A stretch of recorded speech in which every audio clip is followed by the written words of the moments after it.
Hey, what's going on, guys? It's Unfairly back here with some more Marathon PvP content. Today, we're going to be getting into my trials and tribulations of the first couple of days in the first weekend of our Season 2 on Night Marsh. It's something that I absolutely love, really, as a solo and as a trio. The way it makes me feel like it's kind of every match is a horror game, and it really suits into my rat kind of slow play style. So I'm going to give you guys a couple of combat insights about some interactions that I had solo and trios over this weekend, and we'll try to get you up to speed on what the best strategies and things to take away from this video are so you can perform your best in Season 2. Usual housekeeping stuff. Give a join to the masterclass Discord in the bio in the description. We are like 550 members strong. We have a bunch of people in there that I play with every day that are answering questions, assisting, and sharing comments, commentary, and their progress. So come join by. And on Twitter, I've been absolutely loving Twitter recently. Just making banger tweets and interacting with everyone. So if you ever want to connect on there, I'm Unfairly with 2 Ys. But let's get into it, guys. It's a Monday. I'm so eager to get back off of work and back onto Season 2. Let's get it. So here, we're starting off on Night Marsh, obviously, every map. Whereas a solo here, we have a purple shield. We notice that there's some fighting happening. Shooting back and forth, we can see the silhouettes of the shields that they have. I believe it's a green and a purple. So we're going to run towards that. As we've said, the people are going to be distracted, focusing on the task at hand. They're not going to be expecting me.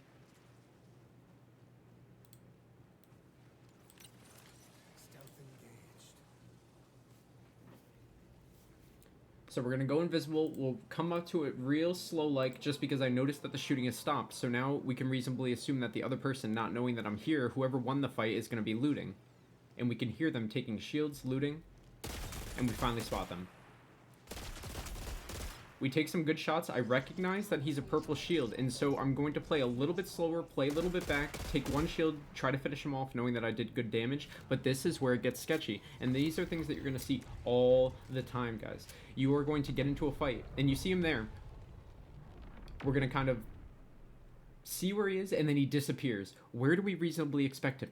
To be counter-rotating around the other side, so we're going to be very cognizant of our audio cues. We're not giving him any information to bite on or to use against us.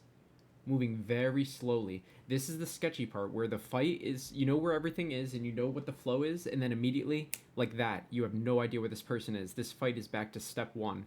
They could be rotating, they could be flanking me, they could be fully evading, but what have we talked about so many times, guys? And you can actually see the hesitation of how I'm not even moving. I'm really thinking about what I should do here, almost losing the flow, but then I'm like, no, I can't lose the flow. I'm gonna go back to my basics. What are the basics that we've talked about so many times, guys? The bodies, the body boxes. I did not give that person enough time to fully loot that body, and I could tell that, you know, he wasn't looting it off the rip. He was still healing, and you can't heal while you're looting, or you can't take the heals. So what have we said so many times, guys? The body bags, sources of high foot traffic. And so when I don't have anything else to go on and I've lost the flow of my fight and of the game, I'm going to look to the things that I know and I can count on consistently to pull me back in and give me my next stepping stone to get back into the flow. And so that's what I'm thinking here. Let me go back to the body bag. If anywhere else, if he decides to be dumb and come back, he would probably go for the body box to get his loot or to get more heals, etc. So let's go back and check it.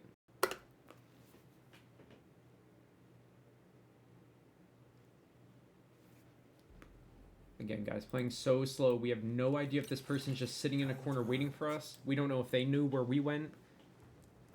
We're not giving them any audio to bite on. And then you can see the moving of the silhouette.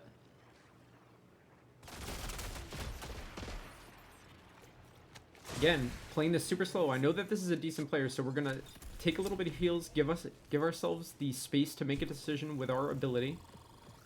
We could also evade here if we'd like to as well. I hear he's pushing in. I'm going to try using the smoke and the invisibility to try to bait his aggression, but it doesn't work, so we're going to pull back out. We're going to, again, soft reset. Look how many soft resets we get in this chaotic fight. And then we finally see him trying to get away.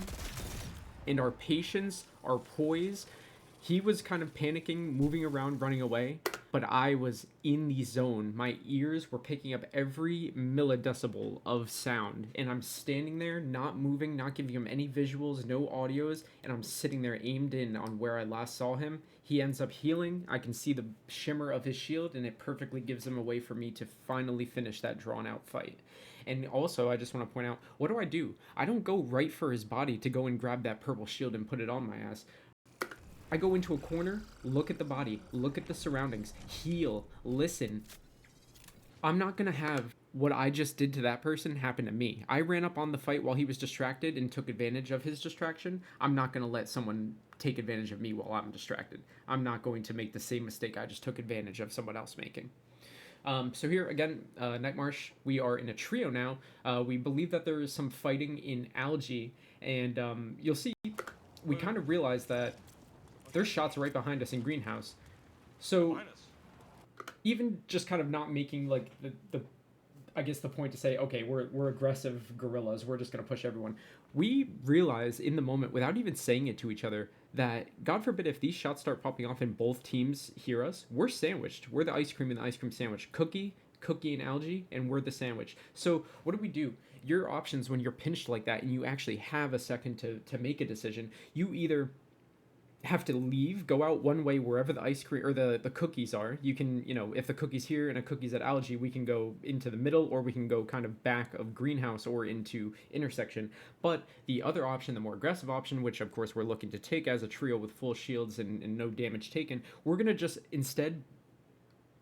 we're gonna go and take over one of the cookies. We're the ice cream. We're gonna go ahead and just push one of the cookies, and we're just gonna obliterate the sandwich. There will just be no more sandwich. Instead of avoiding the sandwich, we'll just destroy the sandwich.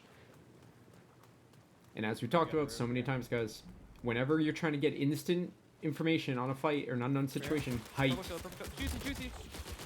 Height. I have to heal. Oh my. Oh. Our sniper doesn't shoot there, but we end up taking an easy 3-piece. Getting height and seeing the situation, and just even for a split second, just getting that information, your brain processes things so much faster subconsciously than you're like actively thinking about. So again, just whenever you're getting into those situations, taking a fight, need information, get to a high point, take a quick look around. You don't have to sit up there like a bird on a nest. Just get up there, look left, look right, or just a quick swipe, and you're out of there. And you have all the information in the world to help you win that fight or engagement. So here, again, Night Marsh, we are in Algae.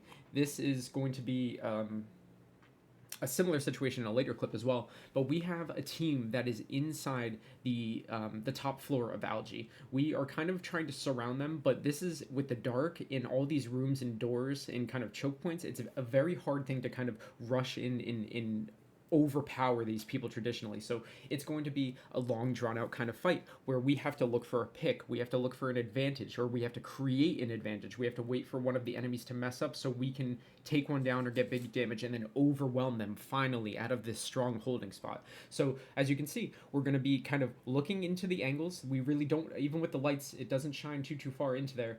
So we have very limited visibility, but again, we're not committing into something we don't know. We're not figuring out the situation by putting ourselves into an unknown situation. We're going to figure out everything that we can to get the green light to go in and finish this.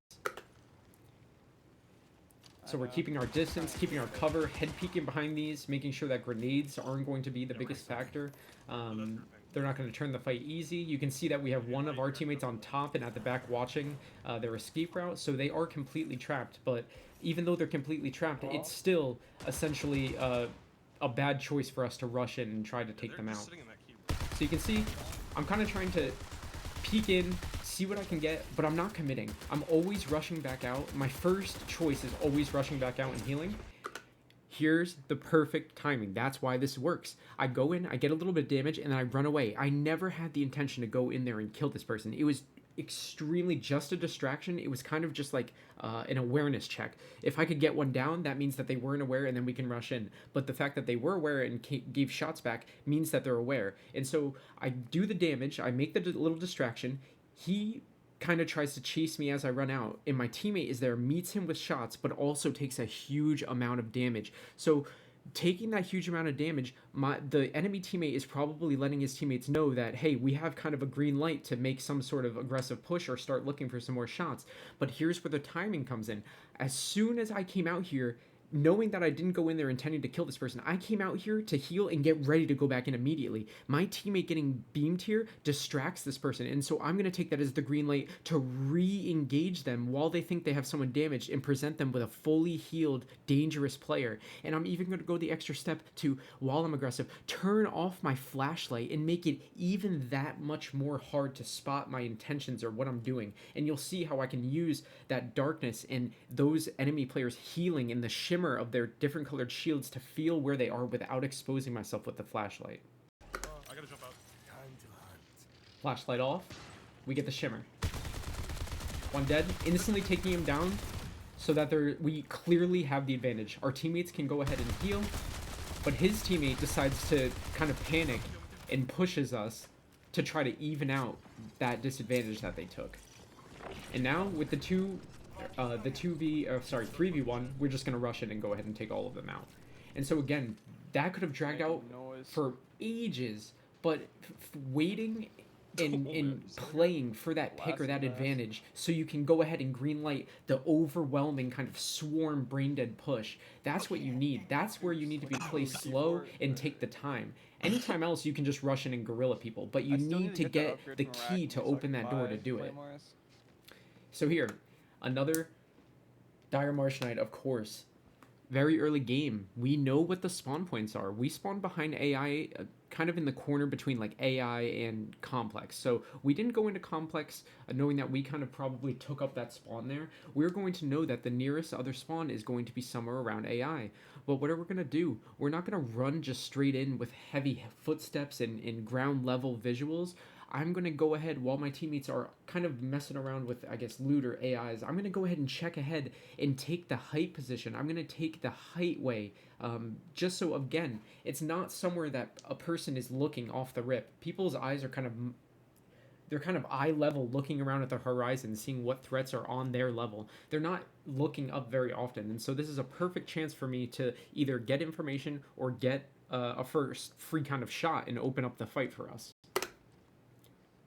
And that's exactly what'll happen. You'll see we can get some tags, but they don't know where I am yet. I'm still going to take advantage. I even tell my teammates to start shooting so they even have less reason to look where I am, and I can get this first pick, first damage to open up the fight, give us the green light to gorilla ape push. Nice. Again, putting him down so we ensure the 2v3 advantage. I'm going to get spotted out, but I'm not going to panic because I have bubble shields. The biggest things that I can tell you that I missed out in the first kind of playtests and seasons, I really was just a brain dead PvPer. I never did any of the quests or faction things intentionally. But what I realized is that those things help you immensely in PvP by the things that they give you in terms of items you can buy or abilities. It's unbelievable. I mean, just the things that I've come up using most recently in any map, but especially Cryo, is signal jammers, bubble shields. You can see that how powerful this bubble shield. I don't have to, when I get shot up here in this exposed position, I don't have to jump down, take fall damage, and then have no cover and just get killed. I can stand my ground and heal and make these decisions. And even, on Cryo, I won't get into it too much, but like even with shotguns, being able to kind of work the shield going in and out of it and going into it, shooting and quickly coming back out. These are what's going to win you fights against higher level players who are pretty keen to the usual base level guerrilla rat strategies or the pushing strategies. You need to elevate your gameplay by using these items and playing your PvP off of them. They're so important. That's something that I really wanted to stress because I was the biggest person who really did not focus on these things, and they're so crucial. Again, we're standing our ground. We're able to get this heal. We're able to maintain the height position. With that, we end up getting big damage on the second person. That is a double green light for all of our teammates to ape in and push. I'm going to stay height, making sure he didn't stay up here, provide overwatch for my teammates. But you can see, my teammates just end up taking out both of them. But by staying on height, I keep the information flowing. I keep the potential outplay of the enemies contained. And here we are, again, on Dire Marsh, this same room, guys. This same room. It's such a stronghold in here, and the visuals are so poor that even though it's a bad position to kind of be trapped in there, it's an even like worse position to try to push into it. So it's almost like both people are. It's just an automatic stalemate every time. And so how are we gonna play it this time? Again, no, we're gonna try to turn off the lights at first, but we're gonna go in and recognize that they have a key room. They're distracted looting. We came up to this POI crouched, no audio whatsoever. And so we're able to grab these people, take their purple shields off of them, their good loot that they came in with, as well as their entire vault. Anytime that you're hearing these audios, guys, again, these are things that aggressive players want to rush towards, and maybe, you know, depending on your situation, you want to take advantage of. If you hear fighting, shooting, running, doors opening, in this case, keyroom chests, you know the game is giving you a free data point of where someone is. They're revealing someone's location or their intentions. And so if you don't take that into account or utilize that free tidbit of information, you're absolutely selling. And it's not like if you're I saw a perfect comment the other day. I said something about using the audio cues to rush players that are distracted, and someone else chimed in and said, hey, you know, if I'm solo and I'm ratting doing a quest and I hear shooting or a key room, I know where the hell not to go and avoid if I don't want to fight. And that's perfect. That's the most beautiful kind of thinking I could ever fucking come up with off of a point that I made. It works so many ways, a lot of these tips. Oh, that's fast. Oh, it's juicy. Yes, it was juicy. It was quite juicy. Wait, they killed another team. And so now we're getting into the complex upper. So someone's already in complex upper. We have the ability to either follow them up in the lift or use keys to get into a different way. But if there's someone in here, you can use their distraction and all the sound that they're shooting the AI with to sneak up on them and meet them in here. And you can take their loot in their key room. So you can see that we push in the back, and they kind of don't expect it. Again, we're able to put the damage, we're able to make the decision to chill, make the decision to heal, evade. And that decision to heal and evade puts us back in the game to help our teammates to finish off these people and absolutely steal their complex upper. And this is a different situation. So this is where the complex upper has, and again, you'll see when the kind of room is entered, when the boss is being killed or started, it shines this big light aura up into the air above complex that's visualized from across the map, and you can kind of tell what's happening. And so in that first clip, we realized we were close enough that before they start the boss, we can get in there and kind of get in flank and reverse work kind of the vaults so we can meet up with them. But if it's a point where they've already started the boss, or they're in the process of killing the boss or looting the after room, doing the red room, you don't have time to go up there, and it's too loud. It's not distracted anymore. They're not killing AI, so it's quiet. They can hear the alarms of the lift coming up. They can hear your doors. They can hear your steps. And so we figured out a really good strat that worked out. Actually got me a gold Miss Raya yesterday in, I think it was actually this fight. But if you know where the guarded exfil is on the map, if it's close to this, that's going to be an option for the people who just did the boss to take it. Otherwise, they're going to either go to the east exfil template or the south exfil template. That's both right near complex. And so you know where their exits are. And what do? The most simple thing that I keep saying, you don't need the best loot in the game or the best kind of skills. You can play on human inhibition. Like, you can just literally surprise and scare people. So that's what we do. We notice the game is too far gone. It's 5 minutes. They've already done the boss. They are going to come out in exfil with that loot. So what's the thing that we can do? What's the last option we have? Is to just meet them and wait for them and bait it. There's a bot close. And so you can hear that the exfil is starting to go. We're going to pick up our pace. We're going to split a little bit. I'm going to go far left just to get this slight height on them. I'm going to chuck grenades, not knowing if they're kind of invisible already in there. But my grenades end up catching that person who is falling away. We end up taking 2 down. The third one is slightly missing in action. I'm going to go around and make sure nobody is self-resing. And then the third person reveals himself. He's trying to sneak the exfil. And so what are we going to do? We're going to kill him, We're gonna Pull, instantly down him Get it, go. and get out of the ring. So by us instantly killing him, he's not going to be able to somehow exfil while he's downed and we lose that loot that he had on him. And then what are we also going to do? Each of us is going to step out of the ring to not progress the timer. And after that, we're either going to wait for the exfil to expire, or we're going to coordinated, all three of us at a time, go into the exfil, search it, and then wait for 3 seconds and come back out, and then let the exfil kind of reset, go back in, and redo it until we grab all of that loot. We didn't have enough time for the exfil to disappear because they literally last for like 5 minutes. But again, guys, just because you didn't get the key to the boss room or somebody else is doing it does not mean that that is not your loot yet. So go ahead and rat the shit out of this, because I got a gold Miss Raya and a ton of other good things. We had, I believe, like, once we figured out this strat, we did it like by accident maybe like once or twice, and then we did it intentionally like maybe 5 or 6 matches in a row, and every single match we had great loot and we got a successful bait. So now that I'm revealing that, I'm going to probably regret it, and I'll see a bunch of you there.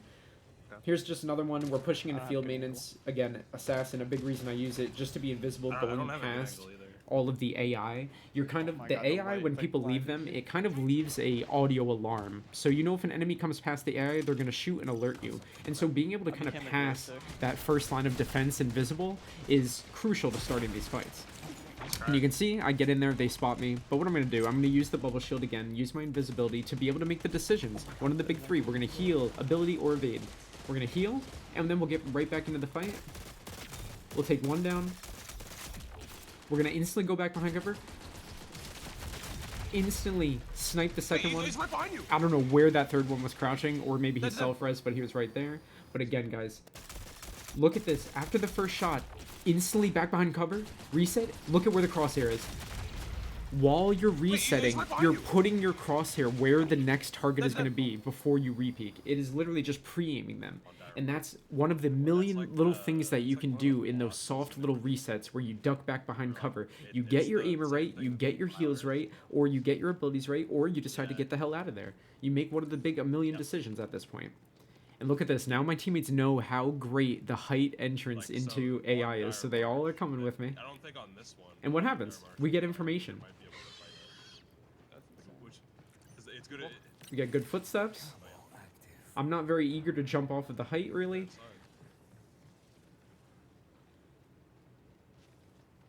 But we do hear the footsteps. We know they're a little bit split. And as a Canner Corporate rat myself, I definitely know where people tend to sit, so we're going to check that cleared out. Again, get us the 2v3. Our teammates have the green light to overwhelmingly push and rush now. But again, we're kind of getting into a lull. Our teammates say, hey, is that the only guy? So we kind of are, as a group, are kind of unconsciously lowering our readiness. But what am I going to do? Knowing that there are rats like myself, I'm going to go back to the high position again for the instant scan and instant information, guys. Let's look and see what we can see. And the story comes together when we get up here and we get the rest of the information by being on height. That kid was alone, and his 2 teammates were running in way behind him. So he rushed ahead, and by getting to the height, we determined that, of course, this is not a single person. He was just rushed ahead of his other teammates, and we were able to get the easy information, spot, and downs on them. Height, so important. So important, guys. But I look forward to getting some more clips. It is a Monday. It is young in the week, and we are going to be grinding all week. So if you guys want to join along, fill in, and really just be along for the ride, come through the Discord, hit me up, at me, see any of the pros in there. You can ask them questions, see if they got some space to play if you want. Otherwise, connect with me on Twitter. I'm unfairly with 2 Ys. I'd love to chill with you guys on there. And again, I immensely appreciate all of your support, more than all of you guys know. We'll have some more videos, more live streams this week. And again, I appreciate you guys. Until next time.